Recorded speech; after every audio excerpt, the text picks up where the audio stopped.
Okay, so I'm going to start with my working outline, and I'm going to identify the section of the outline that I want to start writing about. I'm going to go ahead and start at the beginning here. So I'm talking about eczema, history of diagnosis. I know from my notes that it's difficult to diagnose, and I know that there's two basic problems. One is with irritants and allergies. The other one is those who suffer don't seek help. So I've already gotten that information from my notes, and these are the big ideas. Before I start writing, I have to go back into my source to find the actual information to write down. So I'm looking for irritants, allergies, and those who suffer don't seek help. I'm looking for that more specific information. I might even try and copy and paste it over. So this is what I'm looking for right now. If you look at the yellow highlights only, you'll see where I pulled this information from the source. So there's irritating substances that play a role in triggering it. It affects people who come in contact with chemicals and other irritants. Moving further down, I also have a detail that I found about allergies like metal, so contact with nickel and metal-plated jewelry. And then I also have a second source here that talks about the prevalence of hand eczema being difficult to determine because many who have it don't report it, don't go to a doctor, don't seek medical attention. So those are the actual facts in my source. Don't forget this step. You have to go back to your source and find the information as it was and either quote it, summarize it, or paraphrase it, and include the in-text citation. All right, so I've got my main ideas and I've got my information from my source.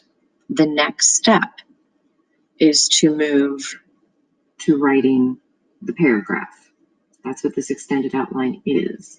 So my topic is diagnosing. And here's my claim, my topic sentence. Diagnosis of hand dermatitis can be difficult because there are a range of factors. I summarized this from this. There's a lot of different factors. I don't really need to mention them. I just need to introduce the idea that there's a lot of different factors. The next thing I think you should fill out is the fact from your source. So I took the information that I showed here in the yellow highlights and I turned it into this. Irritants such as household chemicals, as well as allergic reactions to nickel, can be culprits. Culprits is my word. I'm showing that I'm rewording and interpreting the information for my needs for this paper. Furthermore, contact sensitivity can be a warning sign that an individual is at risk for developing hand dermatitis. Okay, so this is my summary of the yellow information from this article. Got my in-text citation here, okay, which actually, if you see right here, I made a mistake and put the word hand. This should just be eczema right here. Okay, I need one more fact. So I went down to that second source. Okay, ideally you have information from two different sources in one paragraph, but not always. That's okay. Here's my fact right here. And instead of quoting it, I summarized and paraphrased a little bit. Okay, so many who suffer from the skin ailment may not seek medical attention. This article is titled Hand Eczema.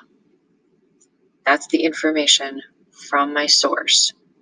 Now I have to go about framing the fact and explaining the fact. So diagnosis is difficult. There's a lot of factors. One such factor, there's my transition. There's many causes. Exposure to stimulants in the environment can make it worsen. So look at my big words that I'm underlining. So I'm kind of introducing, I'm giving information to make the upcoming fact fit into the flow of my paper. All right, here's my paraphrase, my summary. I have to further explain it a little bit. I start with a transition. It seems as though the first step then is to identify possible irritants that are used in the home. Another way to identify causes is to find allergies and assess whether the allergens are food, on clothing, or in the air. This is me. This whole thing right here is me. So if this is the information, this is what I think I should do with it. If they're saying that there's a lot of culprits, I should try and figure out what they are. Okay, here's my transition to my next topic or my next fact. Another issue surrounding this condition is many cases go unreported. Okay, many who suffer from the skin ailment may not seek medical attention. If they're not going to a doctor, the cases aren't getting reported. Okay, well, what does this mean? Well, many who have the condition may not realize that it's a condition with medical factors. So if there are medical factors, there could be medical solutions like treatment. That is not from my source. This is from my brain. This is my way of interpreting this information. If this is a problem, this is why it's a problem. Okay, recap the topic sentence and the main ideas using synonyms. So in summary, kind of one more time, the condition is problematic. I haven't used that word yet because there are many causes and cases go unreported. Then I make a transition to the next topic. Sometimes you need to wait to write this sentence until you write the next paragraph. Because if you don't know what the next paragraph is, it's hard to write a transition sometimes. I know that without knowledge of the problem, solutions are difficult. So my next paragraph then is going to be about solutions. Okay, so just to kind of show you one more time, here's the order. You start with your outline. You go back to your source and you find the evidence from your source. You put the evidence in first. Okay, then you go back and you write topic sentences and framing sentences and explanation sentences. The final product, just so you kind of have an idea, is pretty easy from here to here because you can pretty much just copy it down, make sure that your thinking makes sense and that you're kind of filling in all the gaps and explaining one topic to another.